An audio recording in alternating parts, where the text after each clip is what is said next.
All right, so I am back with another book review. This is book number 2 within the Big Girls Book Club series by Carl Weber. And there's going to be like two new characters within this series that we get introduced to. So, as you guys know, Tammy and Tim just briefly comes into this book. And then, of course, we have Egypt and her sister Isis. Now, I know I made a little mistake, a little hiccup. They are not twins, they are just sisters. And Isis is the younger sister. And then, of course, we have a new character by the name of Lorraine and her husband, Louis. And then we have a new guy named Jerome. So I'm just going to get started with how the book starts out. Now, it starts out with Tammy going to visit her best friend, Egypt, because Egypt recently relocated to Richmond from New York. So she moved away, got another location. I think it's been a while that she's at this new location, and her and Rashad, of course, you know who Rashad is. This is now her husband. So they're married, and Tammy is coming down to visit her friend. And as she's going to visit her friend in the neighborhood where her friend lives, she's just so mesmerized at how beautiful the neighborhood is. And she couldn't believe how nice it was. And she was thinking to herself, like, man, this driver must be going to the wrong place because this area seems too nice for her to live in. Like, it must be a mistake. But of course, it's not a mistake because he said, did you say such and such is her address? And she was like, yes, but she was taken aback at how well Egypt and Rashad were doing. So anyways, she pulls up to the house, and the cab driver, I'm sorry, pulls up to the house, and she is just looking at how big and beautiful this house is. Like, it is drop dead gorgeous. And she was thinking to herself, like, how in the world can Egypt and Rashad be living like this? Like, this is better than my home. Now, the thing that you must know about Tammy, Tammy is very competitive, and she gets a little bit jealous because she's such a competitive person. She wants to be the one that is always on top. And we saw a little bit of that in the last book with her trying to compete with her cousin Coco. So, anyways, she's just taken aback. So she was still in denial about this being her residence, her house, until she sees Egypt come outside and she's waving, and she was like, dang, this is her house. So she gets out, they hug each other, and she just cannot believe how well they are living, and they hug each other. And of course, Egypt tells the guy, can you please get her bags and take it in or whatever. And so they're going in, and she's giving Tammy a tour of her home or whatever. She's seen everything in her home, and it's absolutely gorgeous. And Tammy is making a mental note saying, okay, I like that. I like that. I'm definitely going to have to make some changes when I get home and some upgrades when I get home. Tammy has a nice house, but this right here cuts the cake. She loves everything about her home, her bedroom, her kitchen, just everything about her home. And of course, she's just glad to see her friend too, because it had been a while. And she kind of misses her because they used to be a part of the book club, and not just be a part of the book club, they were actually best friends. So it was just nice to see her. And actually, Egypt is running the book club there in Richmond. She started a book club there. So it's kind of like, they're branching off in different locations because of how well the book club is doing. So that's why we have these two other new characters in the book here. And so, of course, she's there. Now, the reason that Tammy is there is because Egypt really needs to talk to her about this little problem that she's been having. You know, she has a great life, she has the home, she has the husband, but there's something that's missing. And what's missing is she can't have children. Yes, they've tried everything that you can think of to try to conceive and have children. They went the medical route. They've been trying, and it's just her eggs are no good. She just can't have a baby. Now they did get pregnant, but she had a miscarriage, and she was just devastated by that. So she's come to terms that she cannot have kids. So this is why she wanted Tammy to come down and visit her or whatever, because she wanted to talk to her. And so they're hanging out or whatever. And of course, she takes her to dinner. And while they're at dinner, Tammy is just like, what's going on, girl? I hope it's nothing serious. Like, what's going on? What's going on? And of course, Egypt wasn't very elated about telling her friend that she couldn't conceive or give birth or have children. So she kind of took her time, but it was weighing on Tammy so much until she just couldn't take it no more. She was like, girl, why did you bring me all the way to Richmond? Like, what is going on with you? Tell me what's the matter. It's nothing serious, is it? And she was like, no, it's not. I mean, well, it's kind of serious, but not anything like I'm not terminally ill or anything like that. Rashad is fine. Everybody is fine.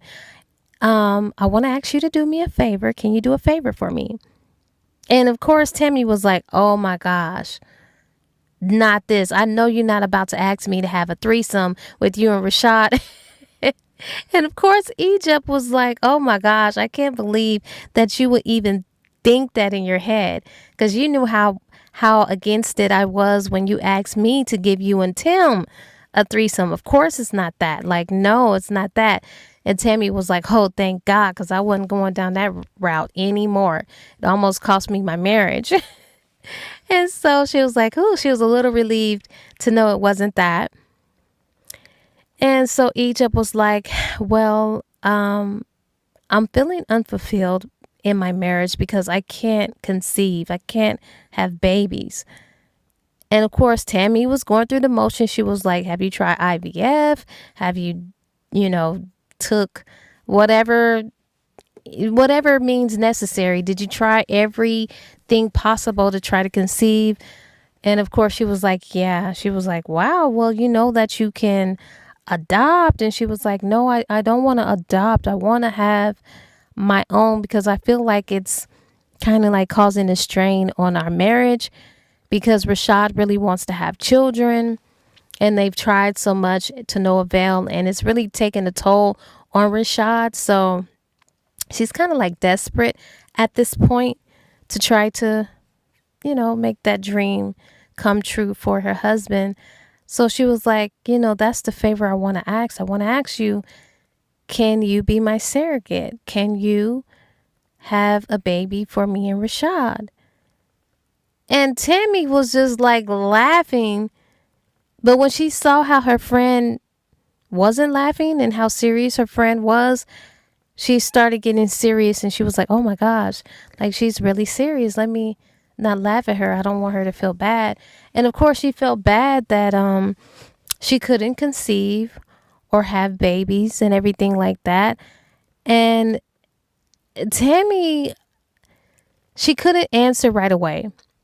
It was just a lot to throw on a person's plate to, start all over practically, put your health at risk, put your body at risk, going through all of that process. That's a major thing.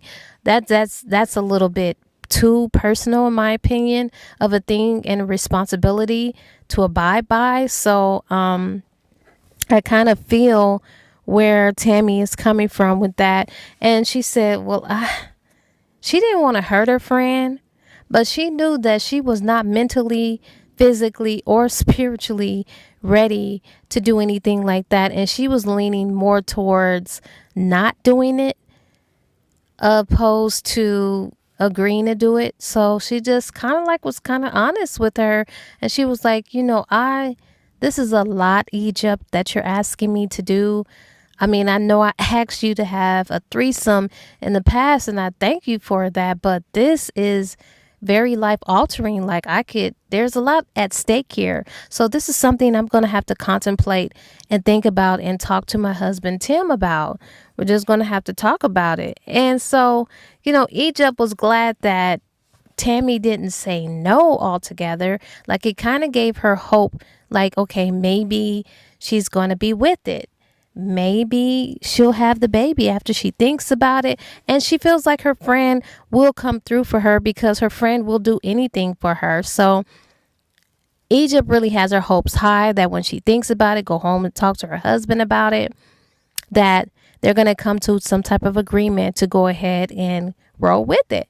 So she's kind of elated. And so Tammy leaves there.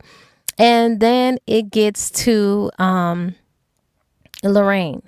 Now, Lorraine is a public relations manager, I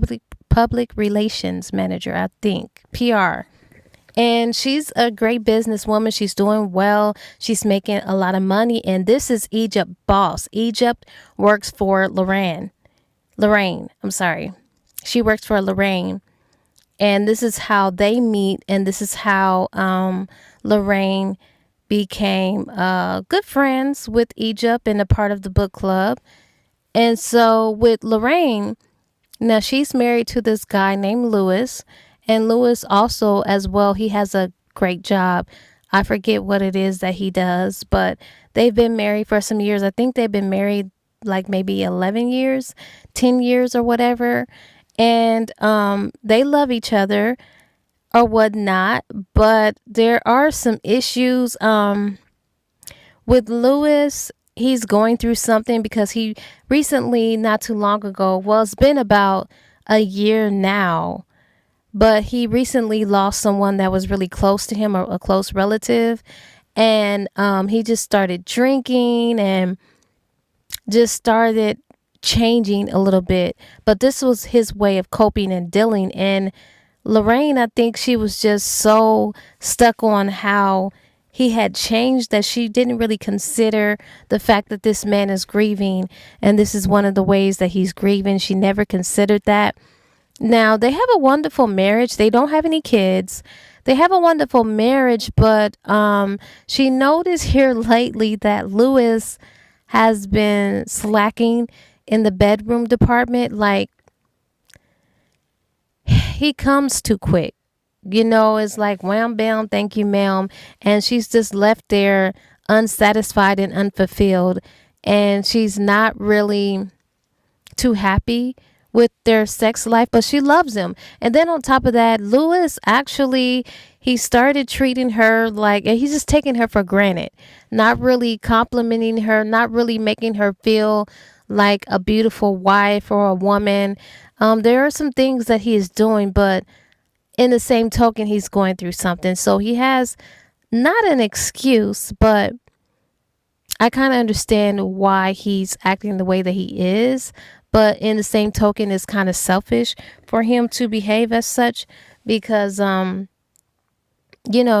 he's supposed to still, you can't neglect your duties just because you're going through something personally. But, you got to try to support your partner, your spouse, the best way you can. So that's their dilemma. But now Lorraine, now this is where it gets to Jerome. Now Jerome is Lorraine's best friend.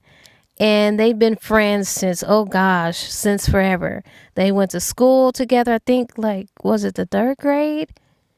Anyways, they've been close friends. Now, Jerome is gay, and he does not look like your typical flamboyant type of gay guy. He's very much a manly's man, and he's so much of a manly's man that a lot of women think that he's straight, and he's not.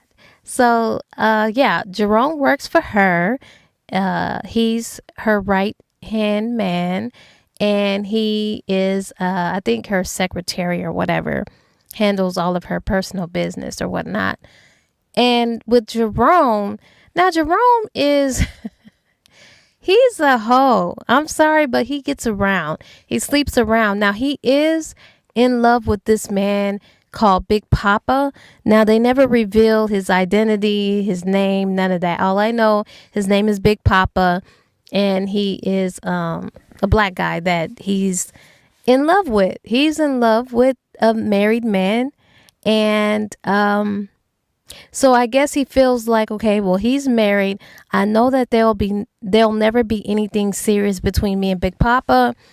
So let me just have my fun, because he pretty much has to wait around until Big Papa is available to see him. So he's kind of like waiting around for whenever Big Papa is free, or whenever Big Papa can pencil him in.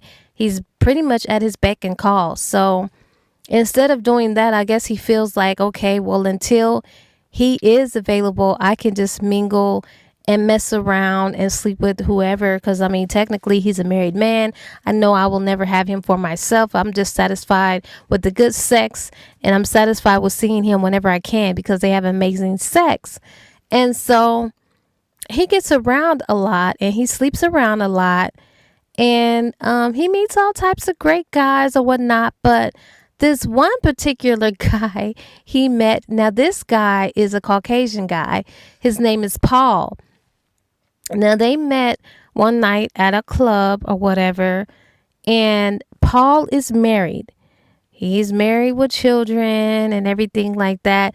And Paul wants to be discreet. He does come across like most of the men that he comes across are married or they're down low. So they're not really out there like that. So with him messing with Paul, Paul was sneaking out at all hours of the night to go be with Jerome, because Jerome is really good at what he does. And this one night, well, it had been a while since he had saw Paul. Jerome was really feeling in the mood or whatnot, and he called Paul, but Paul was kind of like trying to be discreet because his wife was there or whatever. And Jerome was like, well, do you think you can sneak out? And he was like, I don't know. And Jerome was like, well, I'll give you the blowjob of your life. And of course, when he says that, Paul sneaks out to meet him. When I tell you, Jerome gave him the best blowjob ever, that it made Paul fall in love. Like Paul fell in love with Jerome. Okay. He fell in love with him to the point where this is where things go left field. He was so in love with him that he actually considered or was thinking about, just this was a thought at this moment, leaving his wife for Jerome. So you already know that this is finna be a situation. Paul is a force you better not mess with. So that's a little bit on Jerome. Now it gets to Isis. Now this fool Isis. Now, from the last book, she was in a hospital, almost killed herself over Tony. Do you know that this Pop-Tart is still messing with Tony? Okay. But when Egypt and Rashad was trying to nurse her back to health when they did live in New York, Egypt felt like she still wanted to look out for her sister Isis. So she was able to convince Isis to come along with her and Rashad and move to Richmond, I'm sorry. And to kind of like start afresh and anew so she can get away from her heartbreak or her heartache, messing with Tony. She felt like, well, if she moves with us, she can clear her head and get right back on track and regroup and refocus, honey. So she's living with Rashad and her sister Egypt. This is not a healthy situation. because as she's living there, she's hearing Egypt and Rashad make love, having sex, and all of that. And of course, when she's listening to this, which that would be gross amando for me, that's just gross. So I probably would turn up the television or turn up the TV or music, whatever, to the highest volume until they got done. But with her, she would actually listen to them have sex, and then she then in turn would have flashbacks of how well Rashad was in bed, because they were an item. That was her man first. But, she was stuck on stupid for this guy, Tony, who was married, and she thought that they were going to have a future, but Tony was lying and all this and that. Tony's the reason why her and Rashad didn't get back together when Rashad got out of jail. So technically this is her man. It was her man at one point in time. And she knows how well he is in bed.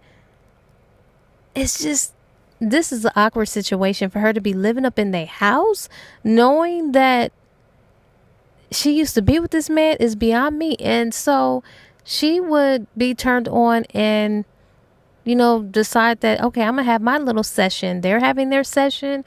I'm going to have my little session and get myself off. I might as well, because she couldn't have Tony whenever she wanted, because he was a married man. He couldn't just hop up, jump, skip, and come to her beck and call. He couldn't do that. He was already married or whatever. But Tony would still check on her and different things like that, make sure she's okay, because he was genuinely concerned with her. And then he does love her because he keep messing with her on the side. Now, he can't see her as often, but they're still messing around with each other. So he cares about her a great deal. I just thought the wife was going to leave Tony, because in the last book, his wife was like, she wanted a divorce and all this and that. But I guess they worked things out, and she decided that I'm just going to stay married to him. I'm not going to give up everything for this little Pop-Tart. So anyways, now I thought Isis was going to be over Rashad, but come to find out, with her living there, she started having feelings for him. Well, she never stopped having feelings for him. She's still in love with Rashad. She still wants him. Now, here she is up in their house, living with them, not paying no rent or nothing like that. So she's kind of like, she's just living off of them and kind of taking advantage of the fact that, okay, I can stay here rent free, so I'm gonna milk it for everything it's worth.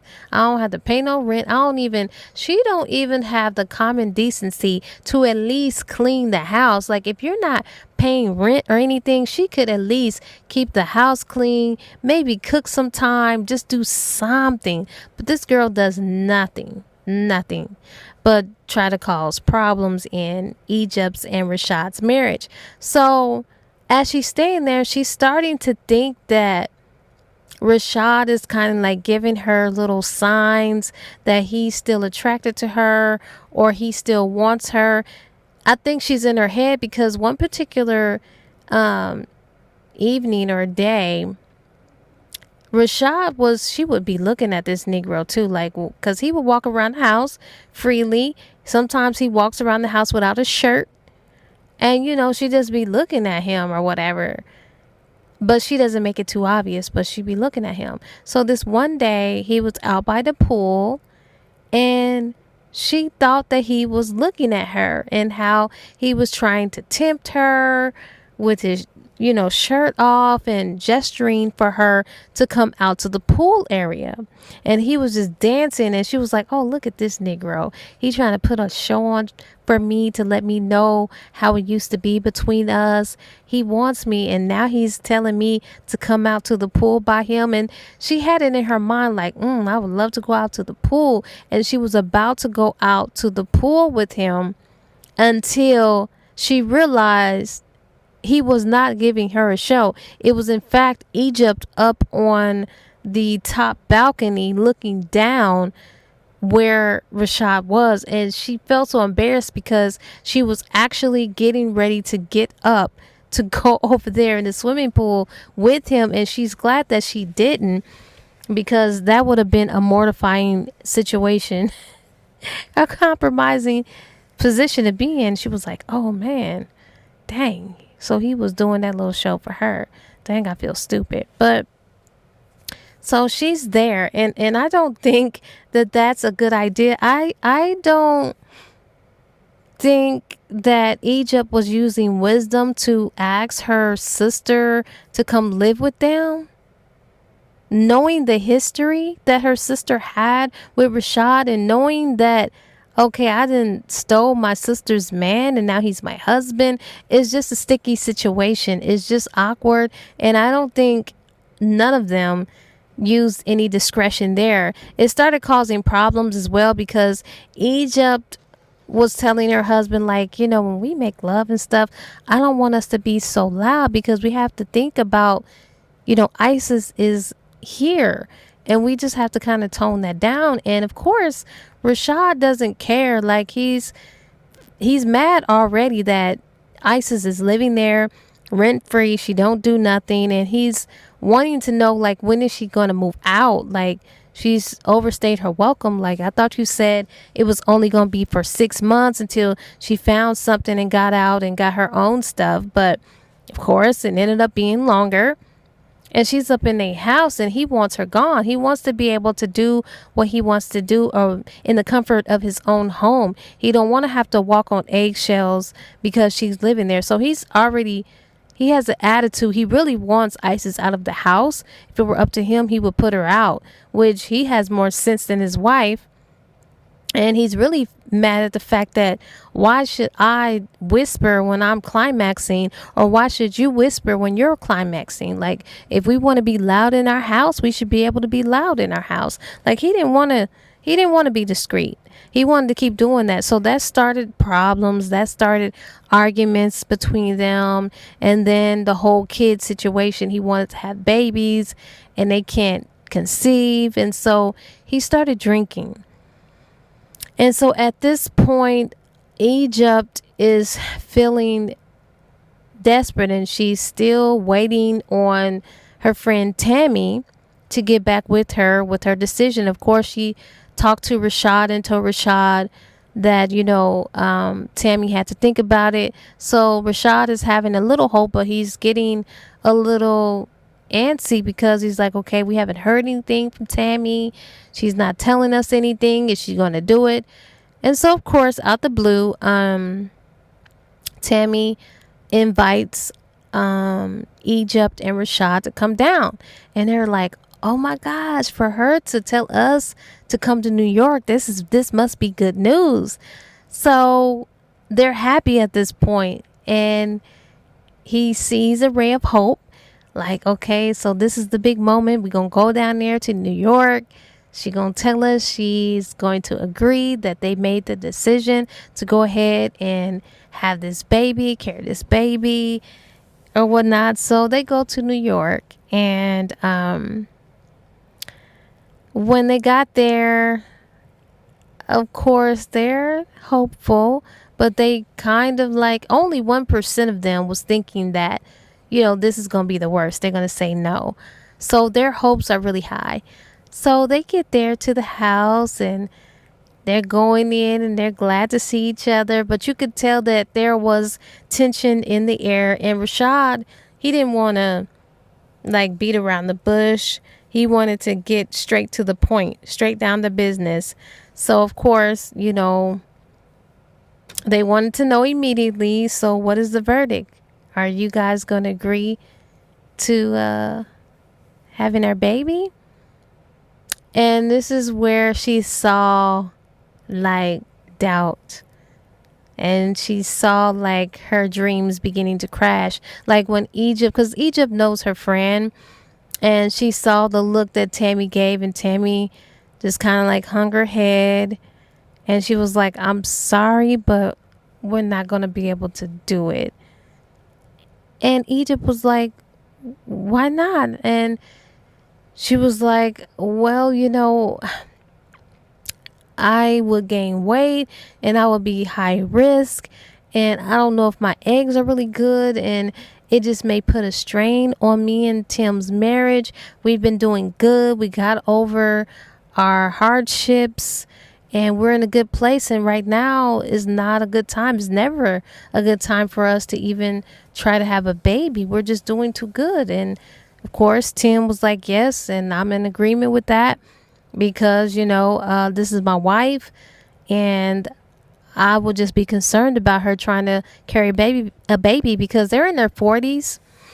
I think they're like mid 40s now, early to mid 40s.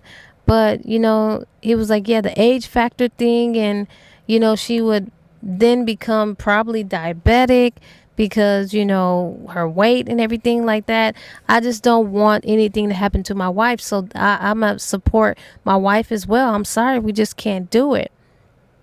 And Tammy really was sorry. She really, if she could, maybe if she was younger, she would consider it. But now that she's older, it's just too many risks that's at stake here. So she really felt so bad. Tammy had tears in her eyes because she couldn't do that for her friend. And Egypt was just like, you're my friend. And if you really wanted to do it, you really could. I think that Tim is the reason why you are not going to do it. And she couldn't really believe that her friend didn't pull through for her and was going to come through for her. So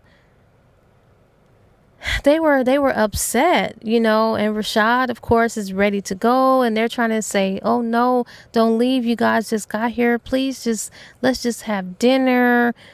But at this point, we can't kiki, we can't laugh, we can't talk, there's nothing to discuss. Like, we really came all the way here because we thought you guys was going to give us good news, and you telling us that you can't. Let's go. So he said, baby, let's go, Egypt. I can't. And so of course they kind of understood that they were hurt and disappointed and that they needed to go clear their head. So they just let them leave. And I knew then that basically this is where their friendship, there was not really going to be much of a friendship after this, because first of all, they had the threesome. The trust was broken because Tammy thought for sure that Egypt was sleeping with her husband Tim. The trust was broken, so that happened. You ruined not only almost your marriage, but you ruined your friendship, and y'all was kind of like in a good place. And now your friend asks you to return the favor for her, and you back out of that and you don't do it and pull through for her. So when this happened, I knew that their relationship and their friendship could not survive, which that's the last that she's mentioned in this book. Tammy and Tim, they're no longer mentioned in this book. And I knew that that was going to be the end of that chapter because, I mean, there's nothing left really. I know they shared some amazing years, but that was the end of that. I didn't hear anything else about Tammy anymore. So they left there, and the problems are very severe in their household. Rashad is just angry. They can't talk. They're not even making love. And of course, Isis is looking at all of this, but Isis is a very selfish type of person. She only thinks about herself and what benefits her or what's good for her. And besides, she's wrapped up trying to get Tony's attention. She's going to extreme measures to get his attention. She's still trying to hang over his head. Oh, I might hurt myself if you don't let me see you. And of course, he makes accommodations to see her because he doesn't want her hurting herself, and they're still sleeping with each other, seeing each other. And so she figures like, well, shoot, I'm going to try to have a baby by this Negro. I love this man, and I know how much Tony loves kids because that's why he won't leave his wife, because he has kids with her. So let me give this Negro a baby. So Isis she been stopped taking her pills. She just stopped taking her pills because she's always got a plan up her sleeve. So this one particular um evening, when she knew that Egypt and Rashad was going to be out of town, that's when she tried to make accommodations for Tony to come down, which he does. He comes down. They're making love, and now she expected Egypt and Rashad to be gone at least the whole weekend. So this is why she asked him to come down. He comes down. Now, Isis didn't even have the common decency to have sex with this Negro in the room where she is. She wants to go sleep in Egypt's and Rashad room in their bed. Now, she did change the sheets, but the sheets she changed was the new Egyptian cotton sheets that Egypt bought. She didn't even, this Pop-Tart didn't even have the common courtesy to use at least her own blankets. She's going to use a new set that Egypt haven't even used with her husband yet. Put that all on the bed. They having sex and screwing all in the bed, having breakfast in bed and all this and that. And they had just had a session, making love or whatever. And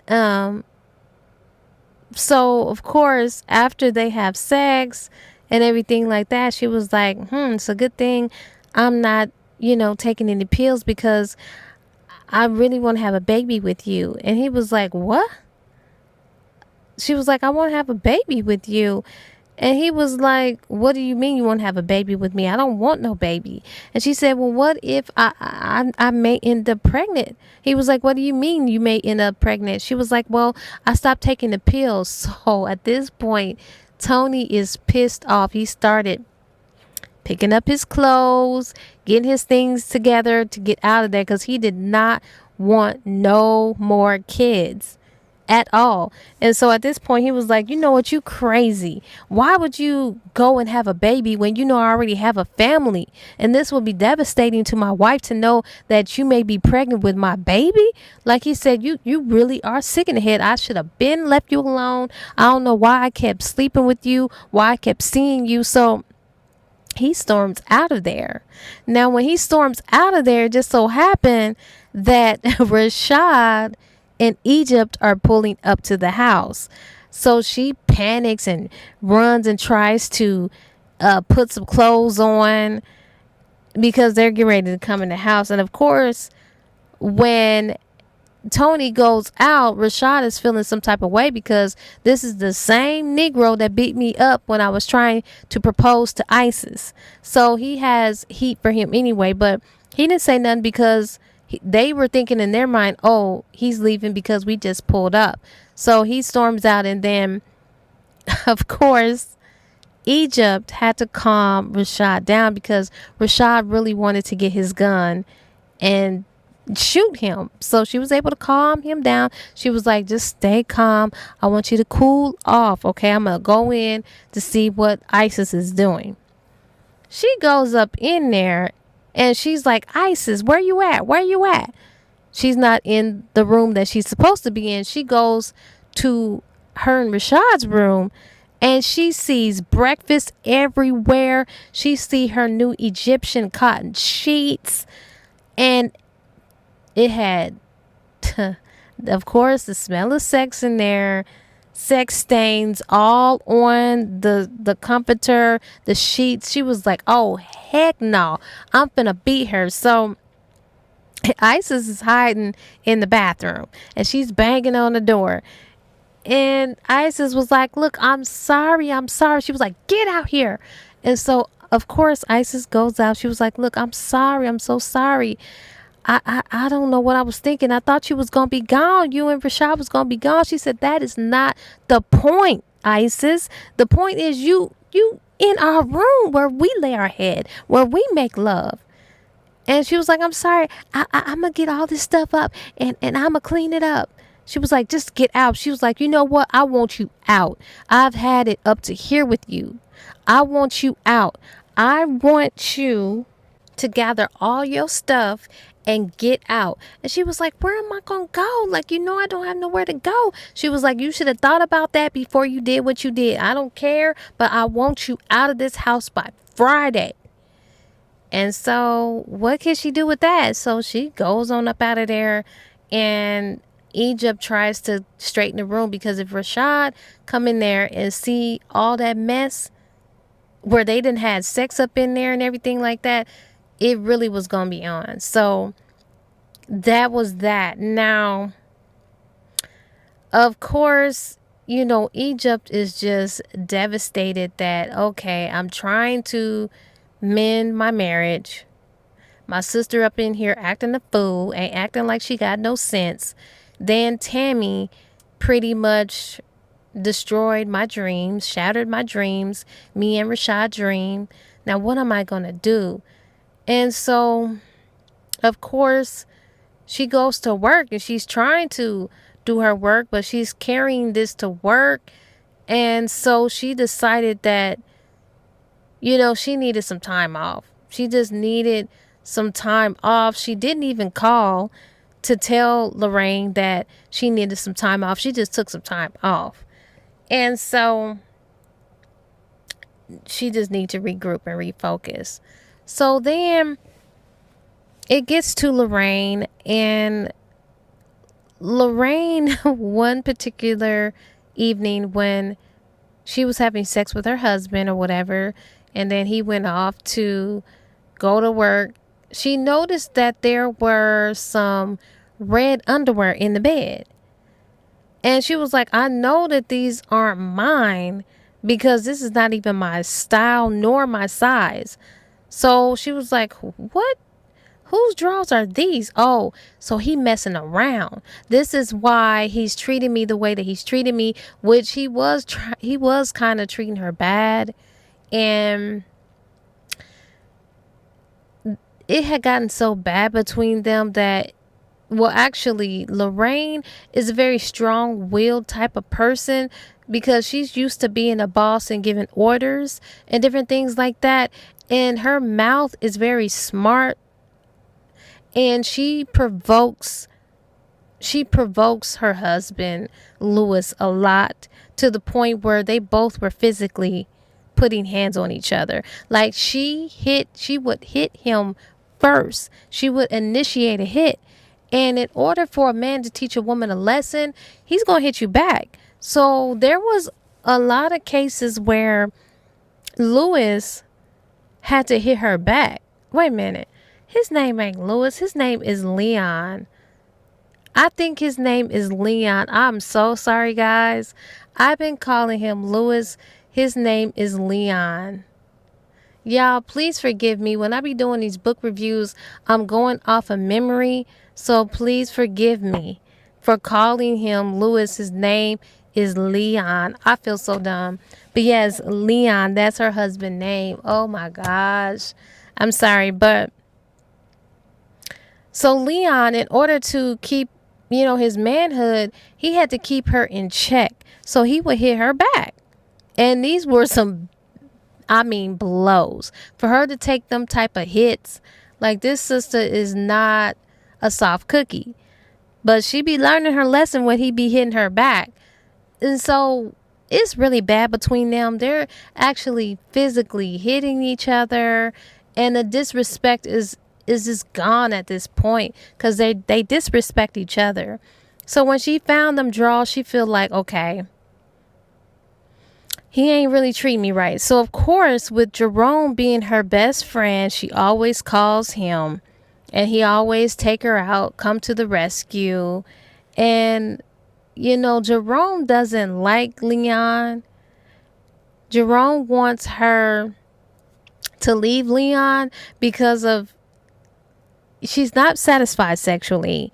And then she's finding these draws, and he didn't like how he would disrespect Lorraine in the first place. And then to know that when she told him on this night, when she went out with Jerome to kind of clear her head, how she found some draws. He really, like, Jerome was really pissed off. She was like, he was like, do you want me to go over there and handle him? And she was like, no, it's okay. He was like, you know what? You should leave him. Like, why are you even with him? He ain't worth nothing.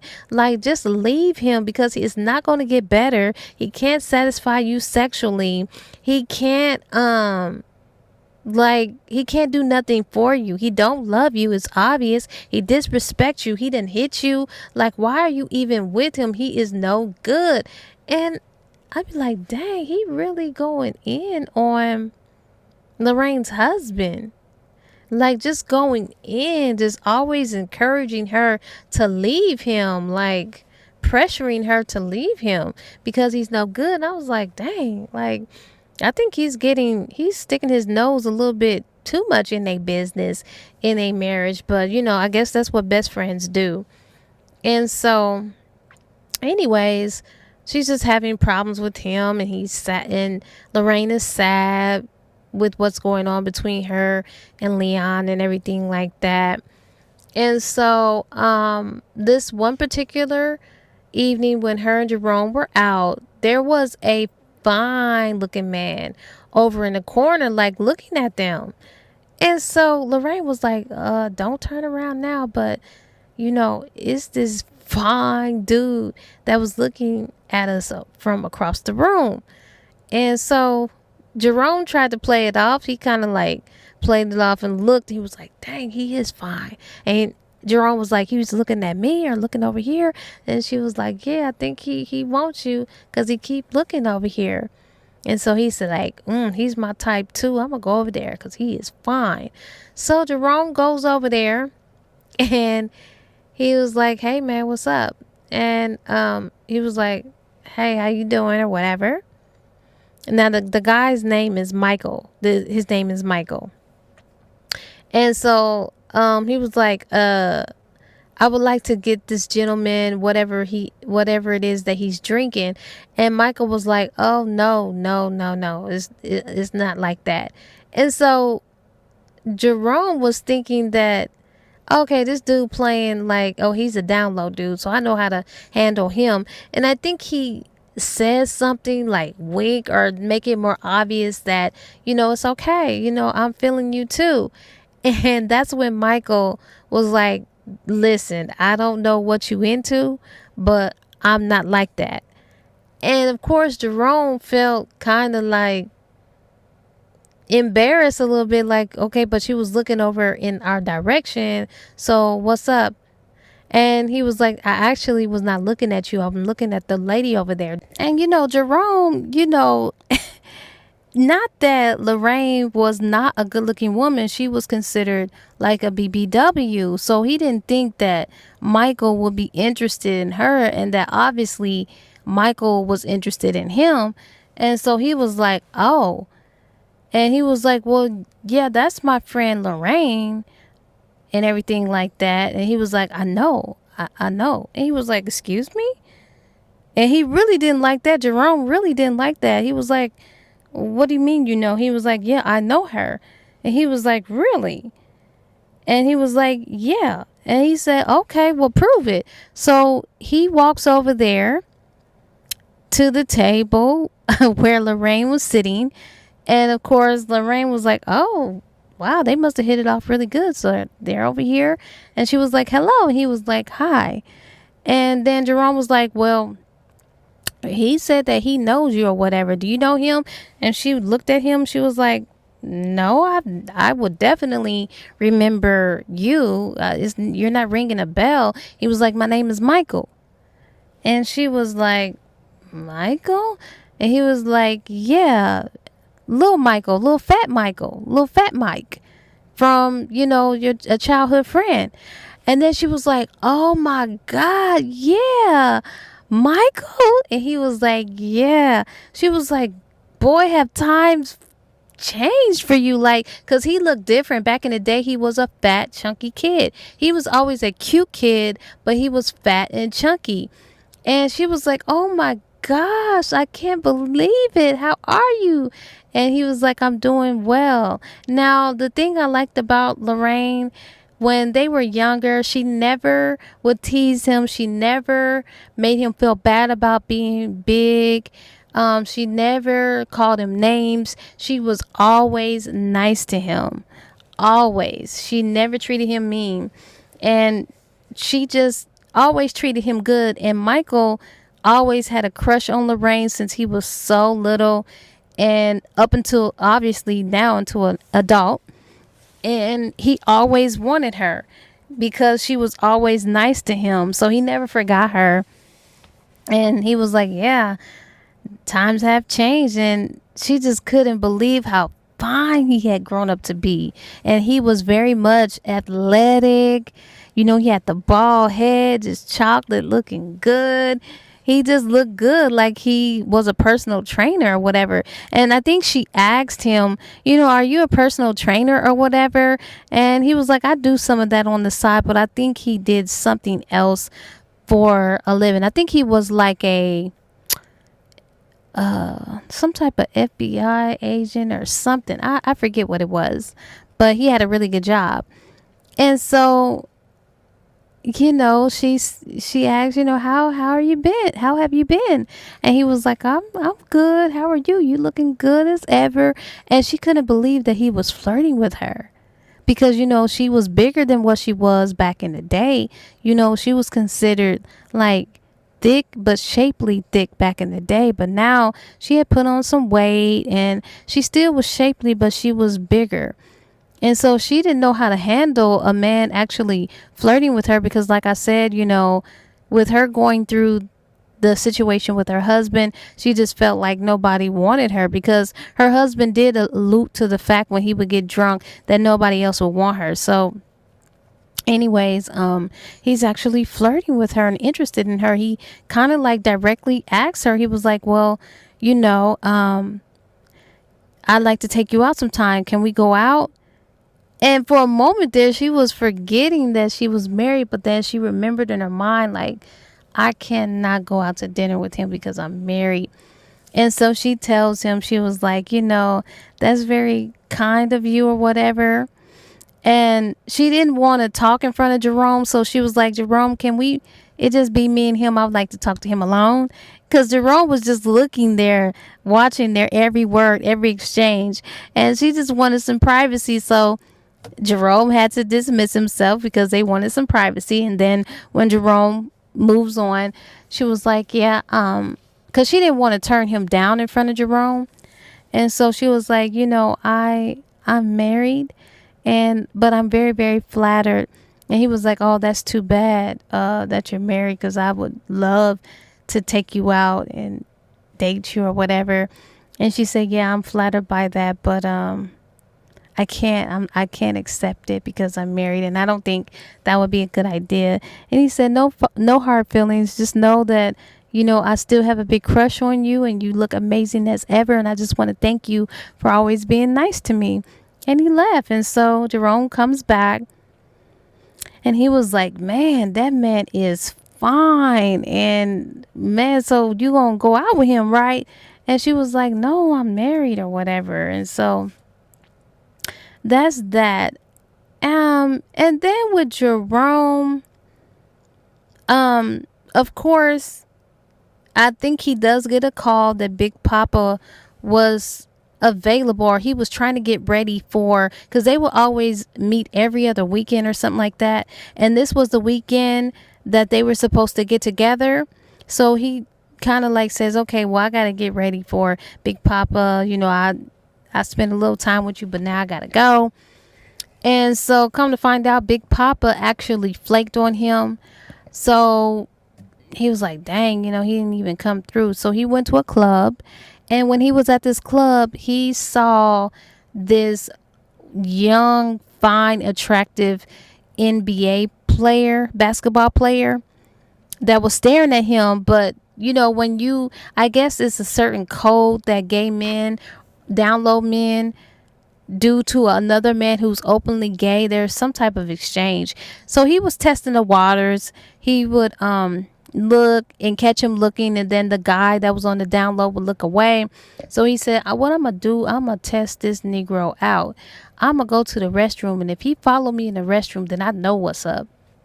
So he went to the restroom, and sure enough, the down low young guy, the NBA player, comes up in there, and they started talking about little this and that.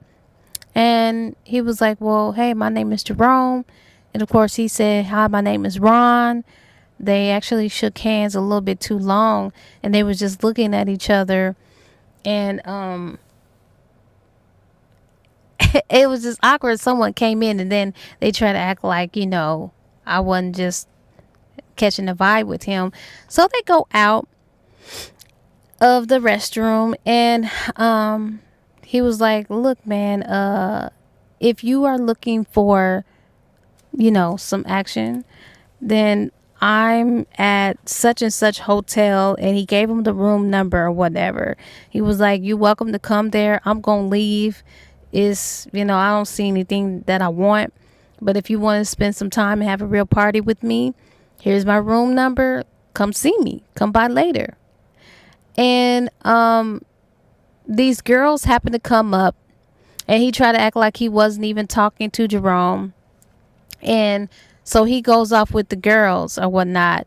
And he was like, ain't this about a blimp? And so he was getting ready to walk off. But the girls that went over to them when they were talking, the girl goes up to him and says, the guy said something about, is that party still going, that he would attend whatever party you told him about around 12 or after they leave here. And then in Jerome's mind, he was like, man, this dude might be bisexual. Maybe I read him wrong. Maybe he's thinking about bringing these girls up, but he had already told him that he could come up. So he was just going to go with whatever dude was on. And so he was like, okay. And he asked her, he said, are you coming? And she was like, no. He said it was some type of private party or something, so we won't be able to go. And so he knew right then and there, okay, it's on and popping. So anyways, he goes back to the room or whatever. And sure enough, around 12 something, Ron comes up to the hotel. And he came up in there, and they wasted no time. They talked a little bit, and he knew that Ron was on a down low because of how he was acting and different things like that. But he began to be himself when it was just them, and they had a good time. I think this was his first time, but Ron actually enjoyed it, that he stayed all night. They stayed up in there all night, and they really took a liking to each other. But when they parted ways, of course, they gave each other's number or whatever. And then Jerome started getting phone calls from Paul. Remember I told you about Paul? Paul started calling him saying, you know what, I want to see you. And so of course Jerome he said, okay, cool, like where? So they met up somewhere, and of course they screwed. And after they screwed, he said, Jerome, I'm in love with you, and I actually left my wife, and now we could be together because I'm in love with you. He said, you did what?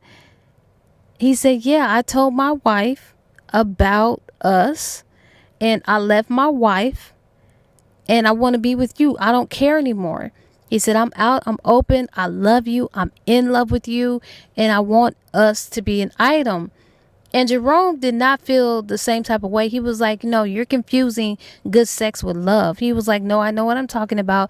Like I said, I left my wife and my children for you. I'm in love with you. Now it can just be us.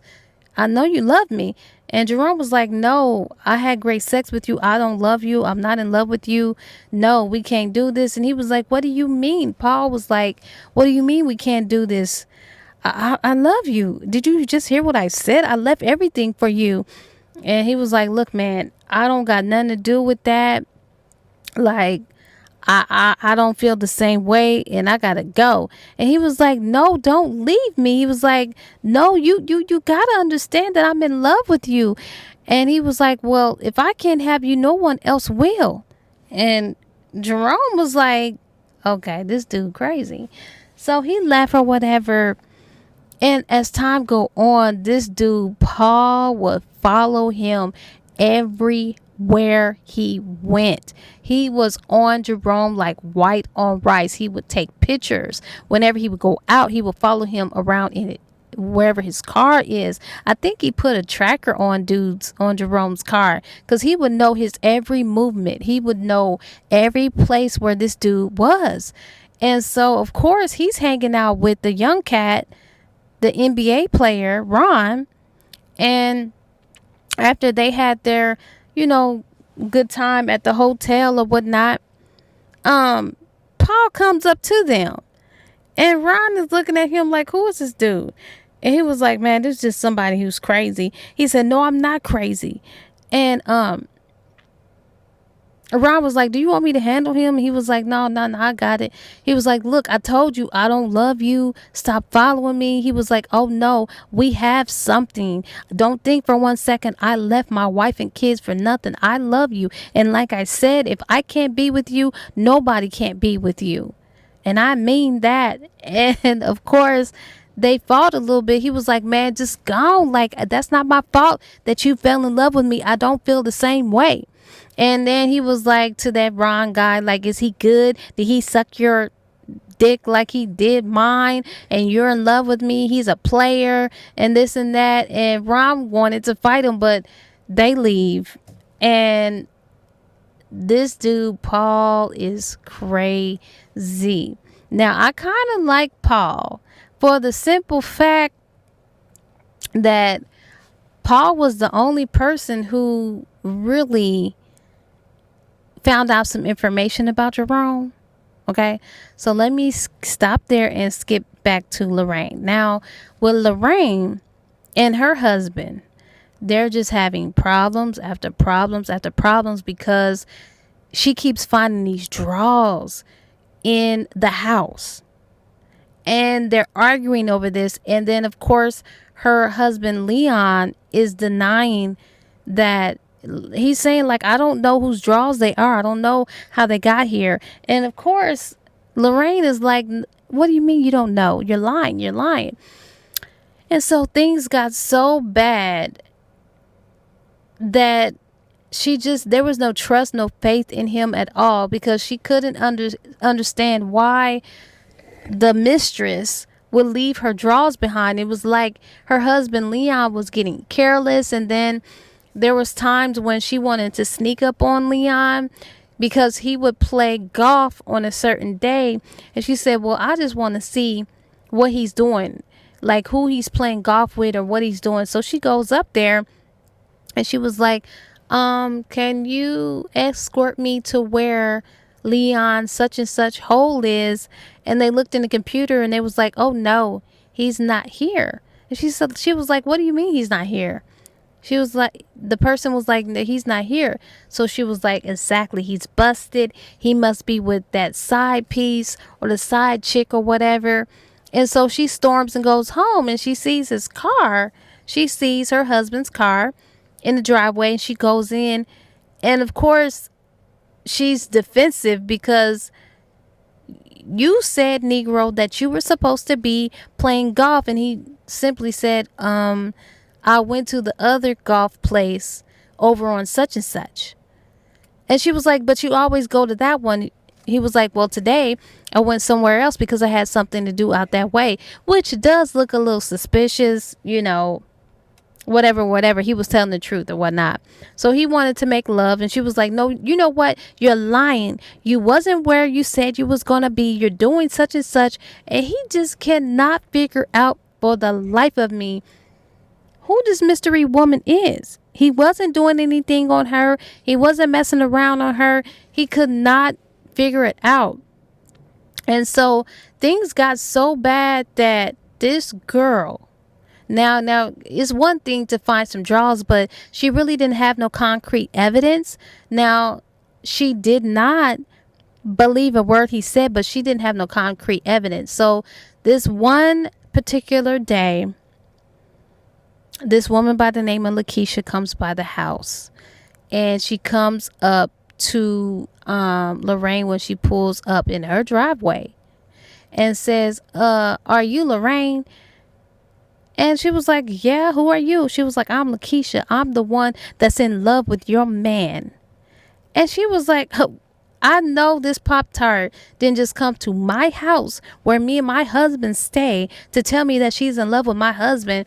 And she was like, I cannot believe this. She was like, this woman crazy. She could be anybody. She was like, well, if you love my husband so much, prove it. She said, oh yeah, I can prove it. He has a certain type of scratch or stretch marks on his booty. Now, there is no way that she could have known that unless she saw that, because that's a very intimate area. So when she said that, that was the evidence and proof that she needed. And she said, you know what? She took off her wedding ring. She said, if you love him so much, you know what? You can have him and y'all can have each other, honey. She goes in the house. She gets all of his clothes, take it out the house, and she goes upstairs and she sees this Negro sleeping, and she poured hot water on him. But luckily he had this like big comforter on where it didn't really burn him, because if he didn't have that protecting him, his skin would have been messed up. She said, I'm tired of you lying, you cheating, you're doing this and that. I want you gone. He was like, I don't know what you talking about. Please believe me. Please believe me. And so he said, I'll do anything you want. And he was like, let's go to counseling. Now, when he said that, she couldn't believe it. So they went to go get some counseling. And during counseling, there was a lot of issues and different things that was coming up. And there was a lot of issues that Leon had. It come to find out that Leon was actually molested by his uncle. He was still grieving about his close relative.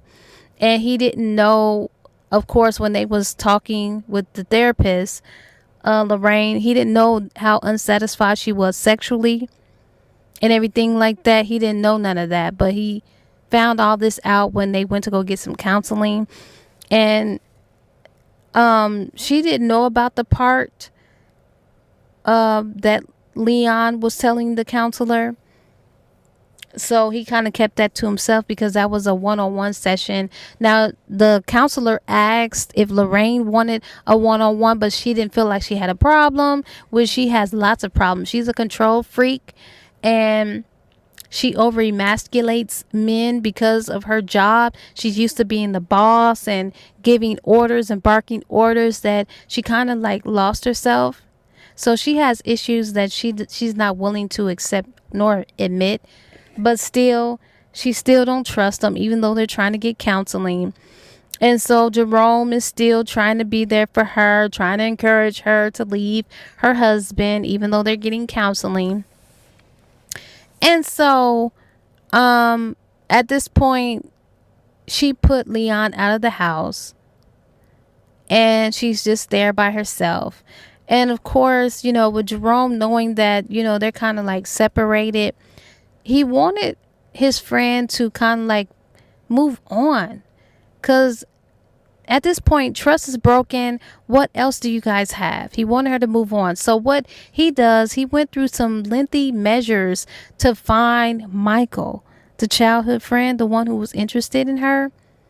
And he kind of like gave that to her for a Christmas gift, along with some beautiful earrings from Tiffany's, I think.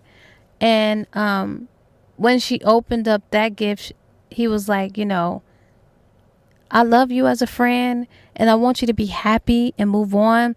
He said, I went through some great measures and lengths to get this number. He said, look, this is Michael's number to his business and all of his information. I want you to give him a call. Promise me you'll give him a call. You know, you're separated and I just want to see you happy. So she promised him that she would give him a call. So she does. And Michael, of course, is so happy to hear from her. And of course, since it's the holidays, they couldn't meet up right away. But he was like, on New Year's Eve, I just want to hang out and different things like that with you, honey. They started hanging out. They started getting acquainted. They started like doing the having sex, and just doing all this stuff that a couple like boyfriend and girlfriend would do, where she messed around and she actually caught feelings for Michael. She fell in love with Michael. Michael could screw really well. Michael gave her plenty of orgasms and climaxes.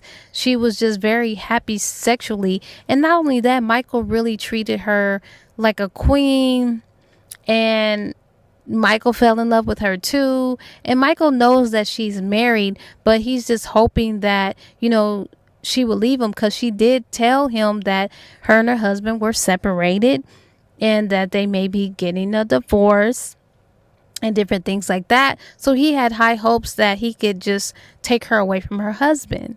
So they're just seeing each other. And then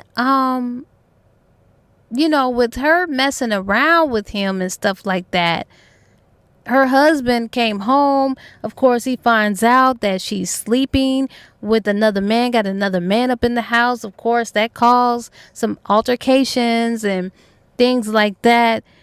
And the husband, he's angry with this, but he's still trying to be mature. He was like, we can work this out. We're in counseling right now and all this and that. And he was like, you know what?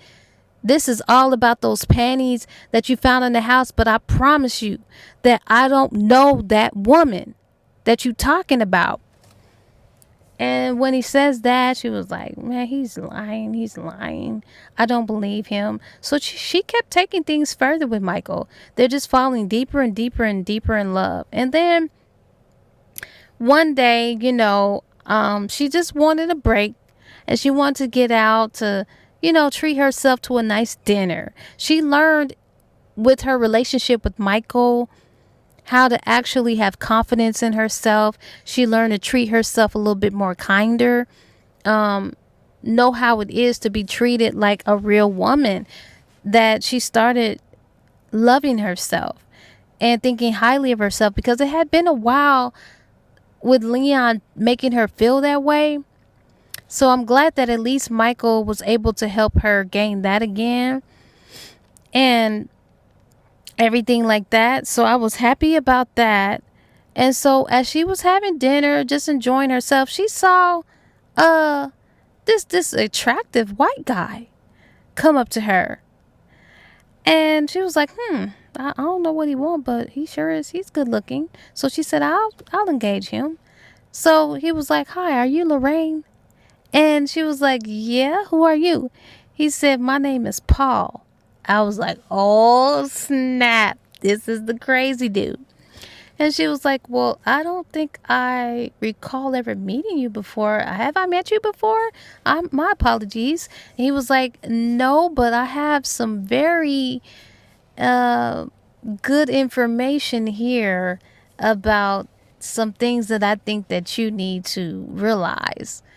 And she was like, huh? She was like, yeah, there are some things about your friend Jerome that you don't know about, that you need to know about. And if I were you, I would look at this envelope full of things that you may not know about your friend Jerome. And he said, trust me, you'll thank me later. And she was like, okay.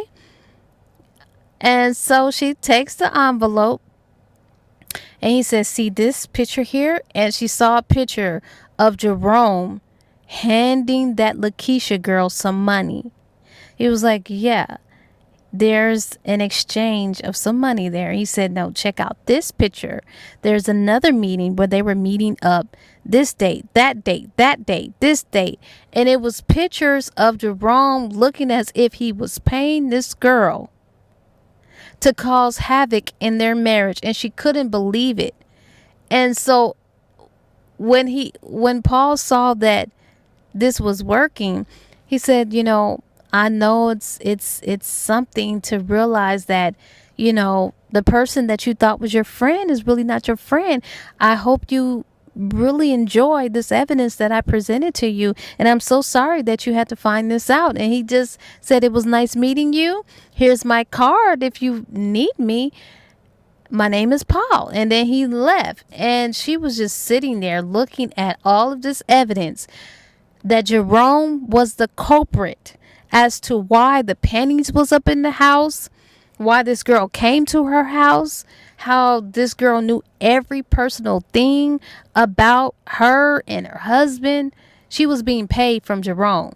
Her friend Jerome wanted their marriage to be broken apart, wanted to mess up their marriage. And I was like, oh my gosh, I cannot believe that Jerome is the culprit. And of course, Lorraine is devastated. She is so heartbroken because she trusted Jerome. She's been Jerome's friend all this time. And she cannot believe that. And so, of course, she said, wait a minute, I cannot believe this. I'm hoping that this is a bad dream, but it wasn't.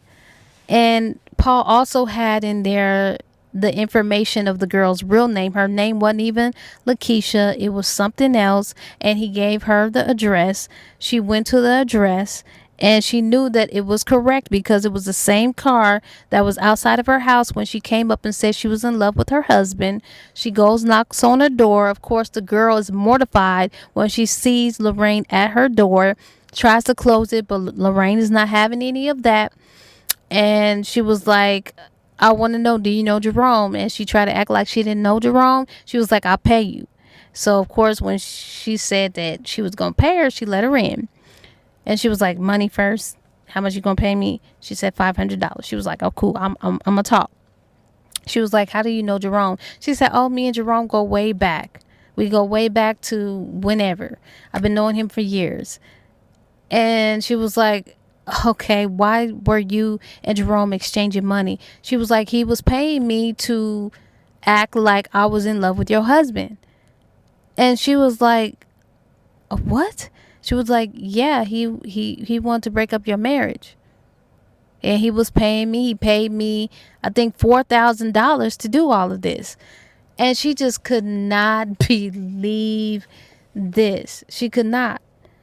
And she was like, if you want to know any other details, I don't know. But all I know, he paid me. And for $4,000, I messed my own mama's marriage up. So she was like, this tackhead, this Pop-Tart, I can't believe that. So anyway, she was like, well, thank you for giving me the information. And she was like, give me my rings back. And the girl acted like, because she had gave her wedding ring when she thought that she was in love with her husband. So the girl was acting like she didn't want to give the rings back. She was like, well, it ain't nothing for me to call the police. So of course, when she mentions the feds and the cops, she gives her rings back. Because at this point, she realized that her husband, in fact, is innocent. Her husband never was messing around. And here she is, the one that was messing around when all of this could have been avoided. But you have Jerome, her best friend, setting her up. Then she calls Jerome. And of course, Jerome thinking that she don't know nothing. So she was like, come over here. I need to talk to you. He didn't like the tone. So he was like, I don't know. It must be something serious. So he goes over there. But then he started thinking, like, what if she found out? What if my cover's blown? He was like, well, there ain't no turning back now. He goes to her house and she said, why? What's going on? He was like, and he didn't deny anything. He was like, look, I did that because I saw how miserable you were with your husband. He's no good. I cared about you. I thought I was doing you a favor. She was like, not to the point where you betrayed me, went behind my back, paid someone to plant panties everywhere to cause havoc in my marriage. You don't love me, because a real friend would not try to destroy someone's marriage. You sat there and you saw me cry and mope about this man and over this man. You're not a real friend. And she was like, we are not friends no more. Don't you ever come by my house no more. Don't you ever call me no more. And you are terminated. And I'm having all your stuff shipped to you from the office, shipped to your house. We are no longer friends, and we are no longer business partners. We are no longer nothing. So that's over with. And I would like to know what ended up happening to Jerome, because it really doesn't say. And I kind of feel glad that Paul dude is doing all this stuff to him. Not only did Paul give that information to Lorraine, that guy Ron that he was seeing, now Jerome ended up falling in love with Ron. But things ended between Ron when Paul was taking pictures of Ron and Jerome out and how they were having sex, intimate pictures, and he sent all that stuff to the press, to the NBA, to everywhere, and messed Ron up. Okay, Ron was not ready to come out. Ron was on the DL. And so Ron, on this particular night when Jerome and Ron were supposed to meet, immediately when he went into that room, he started beating Jerome so bad. And to the point, Jerome was like, wait a minute, what's going on? Tell me what's going on. Why you hitting me? And Ron was like, it was you that sent all those pictures and all of that. I'm about to lose my job in the NBA. All this messes out that I could be gay. You set me up. And he was like, no, I would never do that to you. I love you. And so when Ron heard him say, I love you, he kind of figured like, okay, well, maybe he didn't do it, but who? And he was like, I don't know who did this to you, man. I will never do that to you. I will never out you. I love you. I care about you. I will never do that. And so Ron didn't want to hear any of this. I mean, he was kind of believing him, but not really. So he was like, listen, it ain't no us. We ain't got nothing. Don't call me. Don't text me. Don't see about me. Stay away from me. And he left Jerome. And Jerome has a broken heart. He lost that Ron guy that he was in love with. Big Papa, he loved him, but Big Papa kind of flaked on him too. And not only that, Lorraine, his best friend, flaked on him. So that's what happened between them. Now, what ended up happening with Lorraine and Leon, they kept going to counseling. And Lorraine, of course, once she finds out that her husband is innocent, now she's got to tell Michael and break his heart, which she does kind of break his heart. But she was like, this is just a goodbye for now. My husband was innocent. I took vows with this man. I can't do him like this. I can't leave him just yet. I won't leave him. I'm married to him. I love him. And of course, Michael didn't take that too well. He was like, so basically, I was just a rebound situation. Are you trying to say you didn't really love me? She was like, yes, I do love you, but I just need some time. And so she kind of like ended things with Michael to make things work with her husband. They work it out and they become stronger in their marriage and they're together. But this Pop-Tart, Lorraine, after they went through the counseling, got through everything, her husband was still coming too quick. But she was happy that they were able to work things out. But she decided that she was still going to keep Michael on the side, honey. She called him on the phone and saying, well, let's meet up. So she was still messing with Michael, even though she was working things out with her husband. I can't get that. I can't get that for the life of me. I do not understand that. She still got this Michael guy on the side. I guess she figured like, well, I'm just going to I love him. She actually still loves Michael and she loves her husband. So she's kind of like torn between two lovers. Can you believe that? She is kind of torn and it's crazy. So that's what ended up happening there. Now with Egypt being devastated that she can't give her husband Rashad a baby, what ended up happening, she got so desperate that she said, you know what, when she was talking to her boss Lorraine, when she went back to work, because remember I told you that she took some weeks off to get clear ahead. When she went back to work, she thought that Lorraine was going to fire her. Lorraine extended an olive branch to her, and she was like, no, I'm not going to fire you, just tell me what's going on. She tells her boss Lorraine what was going on, how she couldn't conceive a baby or have a baby. And Lorraine suggested, well, why don't you ask your sister Isis to carry the baby for you? That way, it's somebody you trust, and everything like that, that'll be safer, be in your bloodline and different things as such. Just think about it. And at first she didn't. She was like, oh no. She was thinking in her head, no, I can't do that. But then she was like, well, maybe that will work.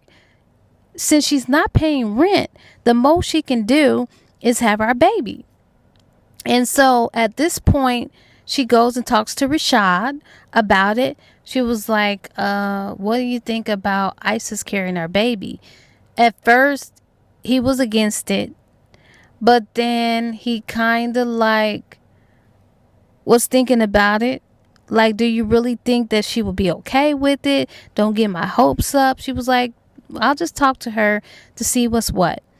She presents this idea to her sister Isis.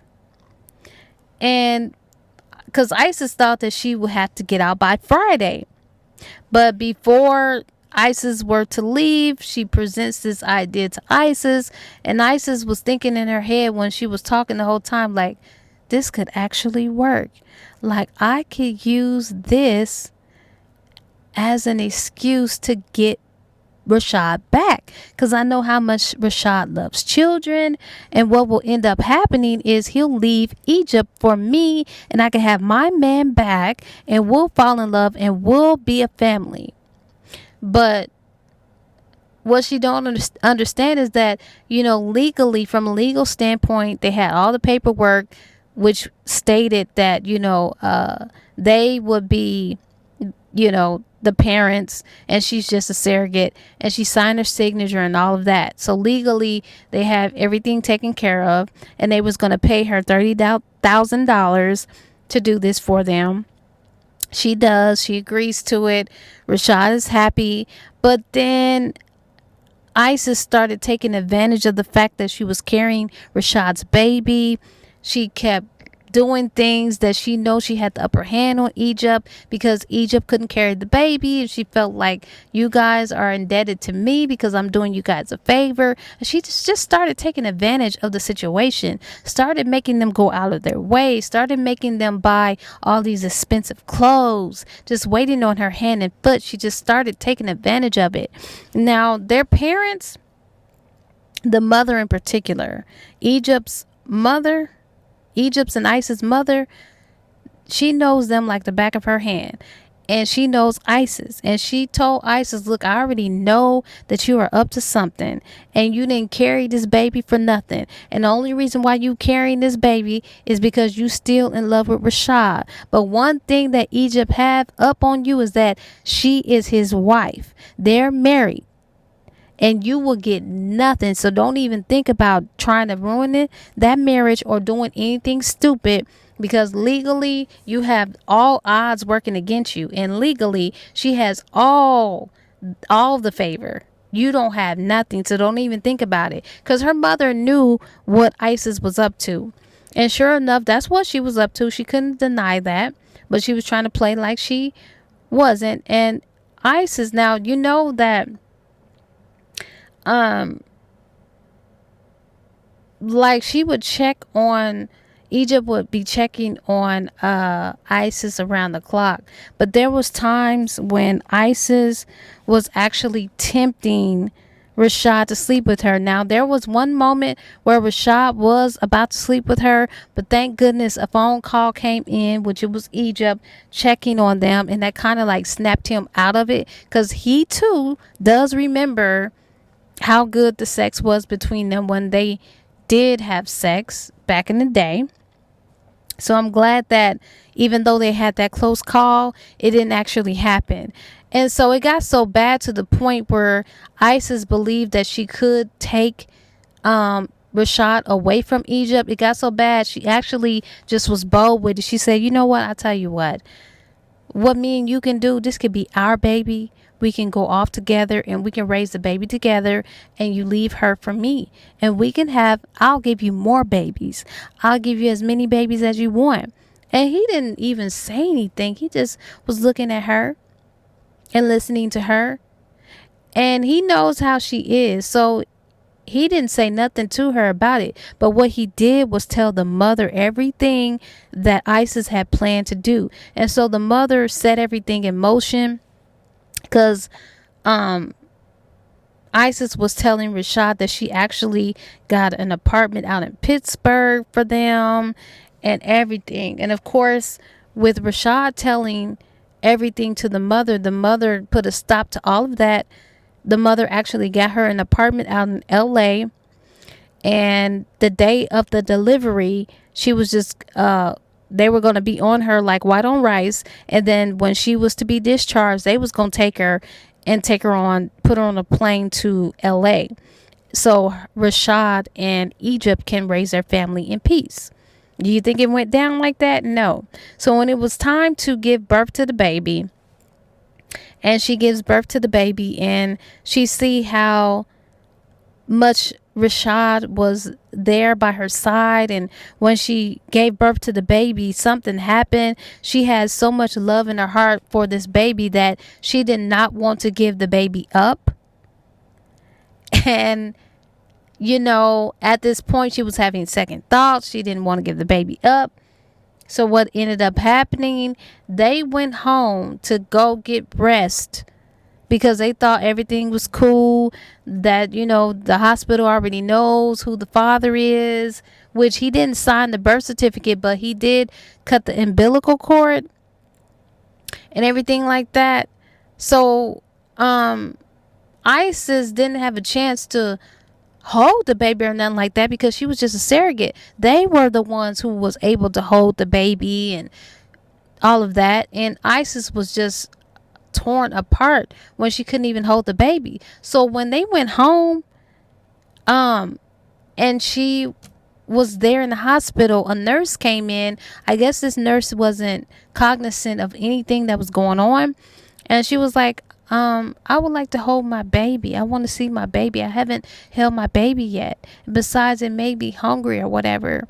And so sure enough, the nurse brings in the baby to her. And when she saw the baby for the first time, when she was nursing the baby on her breast, and she saw the color of the eyes of this baby, she said, oh my gosh, Tony's the father, because the baby had the same colored eyes as Tony. So she knew right then and there, this is not Rashad's baby, because of course they went to go to the hospital to impregnate her. But it turns out, when she saw the color of the eyes of the baby, she said, this for sure is Tony's baby, because she had already told Tony that she was pregnant. And when she told Tony that she was pregnant, Tony did a 360-degree turnaround. I know at first he was against it, but in that moment when he found out she was pregnant, he actually fell in love with her. And he actually left his wife. Tony left his wife for Isis. They actually was getting a divorce. He had the paperwork and all of that. And she couldn't believe that. She was like, dang, this man is serious. And he was happy that she was pregnant and everything like that. But she didn't want him to find out the truth of what was going on. So she told him to stay away. And even though he was against it, he stayed away. But honey, when she delivered that baby and knew for sure that it was his baby, she called him and told Tony that she had delivered. He came down and they left with the baby. And so when Rashad and Egypt and the mother and father went up there to get that baby, and the nurse told them, your baby's not here, the mother and father, they took the baby on. And Rashad was livid. He was like, no, that's my baby. I'm the baby father. And he just went ballistic. He went off. And of course, They wanted to know where she was. Of course, they didn't know. And the father is the only one who really can get to Isis. So he called Isis, and Isis was on the phone talking to his daughter for about 30 minutes. So when they get done talking, it was like, what did she say? Where's she at? And he was very calm. He was like, Tony came up here to get the baby. And it was like, okay, where they at? And of course he said, I don't know where they're at. She didn't say that, but she is very adamant that this is Tony's baby. And it is a possibility that it could be his baby because they were intimate a lot, even after they had impregnated her in the hospital with Rashad's seed. So it could very well be Tony's. And he said, besides, the baby's eyes is the same colors as Tony's. And it was like, no, that doesn't matter. That doesn't matter because Rashad's grandmother's eyes is that color eyes, green as well. And he was like, no, she's very adamant that it's his baby and that they were going to take a blood test. And then if the blood test says that it is Rashad's, she'll give the baby up. If it ain't Rashad's, just leave it alone.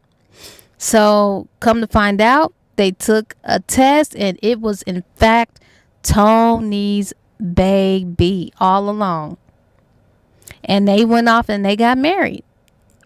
Tony and Isis were supposed to go off and get married because he divorced and left his wife. So it worked out. But that $30,000, she need to give that $30,000 back. And that's what Rashad was saying. He actually called her a B in front of that father. And that's when the father went off. He was like, wait a minute. First of all, how do you think I feel as a dad knowing that you slept with both of my daughters?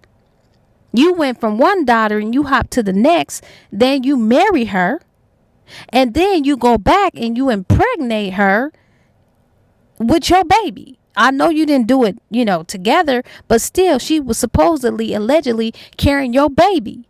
And you think I've been cool with that? I've never been cool with that. That's first and foremost. Now he said, I do appreciate you stepping up as a man and you taking care of my daughter and everything like that. But I've never approved of that, but I just love my daughters. So you might want to be careful with calling my daughter out her name because she's far from that.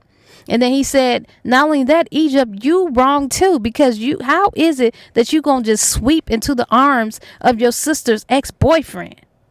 That's nasty too. He was on both of them and made them realize that what they were doing was jacked up. It was a jacked up situation. And I'm glad that the baby wasn't really his because that was too close. So anyways, since it wasn't his baby, what they decided to do, they just found another surrogate. They did use his sperm and all of that stuff there. And it worked out where they could raise his baby in peace and not have, ISIS anywhere around a part of the equation, that they have their own baby. They went through the surrogacy thing again and everything was successful. And they have no strings attached and don't have to worry about nobody coming to take their baby. And so when I tell you this book is filled with drama, I cannot wait to read the next book. So that is my review of Big Girls Do Cry. So I hope you guys enjoyed. You guys be blessed. Until the next one. Bye-bye. Ciao.